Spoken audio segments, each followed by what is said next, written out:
নীলফামারীর ডোমার উপজেলার চিলাহাটি স্থলবন্দর একসময় উত্তরাঞ্চলের গুরুত্বপূর্ণ যোগাযোগ পথ হিসাবে পরিচিত ছিল। ব্রিটিশ আমলে এই পথ দিয়ে নিয়মিত ট্রেন চলাচল করত। অতঃপর 1962 সালে ভারত পাকিস্তান যুদ্ধের পর বন্ধ হয়ে যায় এই রুটে ট্রেন চলাচল। পরবর্তীতে দীর্ঘ 57 বছর পর বন্ধ থাকার পর দুই দেশের উদ্যোগে আবারও পুনরায় রেলপথ স্থাপনের মাধ্যমে 2021 সালে এই পথ দিয়ে চালু হয় আন্তর্জাতিক যাত্রীবাহী ট্রেন মিতালি এক্সপ্রেস, যা বাংলাদেশ ও ভারতের মধ্যে যাত্রী পরিবহন করত। পাশাপাশি ভারত থেকে বিভিন্ন পণ্যবাহী ট্রেনও এই রুট দিয়ে চলাচল শুরু করে, যা থেকে সরকার ব্যাপক রাজস্ব আয় করাও শুরু করে। কিন্তু 5 আগস্ট সরকার পতনের পর থেকে এই রেলপথে ট্রেন চলাচল পুরোপুরি বন্ধ হয়ে যায়। পরে অন্তর্বর্তী সরকার চিলাহাটি স্থলবন্দরটি বন্ধ ঘোষণা করে।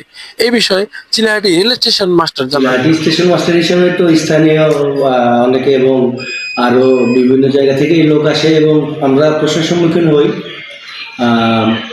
আপনার এই স্টেশন এখানে কাস্টম ইমিগ্রেশন এবং বর্ডারের সাথে আমাদের যোগাযোগ থাকলে আপনার পণ্য এবং যাত্রী পরিবহন সেবাও আমরা দিয়ে থাকতে পারতাম।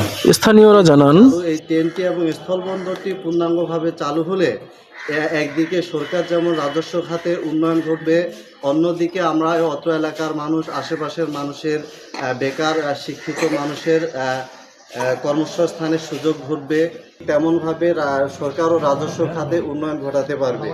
আমরা এই অঞ্চলের মানুষের দিকে খেয়াল রেখে সরকার যেন এই রেল যোগাযোগটি চালু করে অতি দ্রুত, এই বিষয়ে আমরা সরকারের হস্তক্ষেপ কামনা করছি। এখন যে নতুন করে দেশের সরকার আমাদের মাঝে যিনি আসছেন, আমাদের চিলাহাটি স্থলবন্দর থেকে সরাসরি যদি ভারত এবং পার্শ্ববর্তী দেশে আমাদের যোগাযোগ থাকে, তাহলে আমরা উত্তরাঞ্চলের যে মানুষগুলি রয়েছে এবং সারা দেশব্যাপী যত মানুষ রয়েছে সবাই সুবিধা এবং উপভোগ করতে পারে।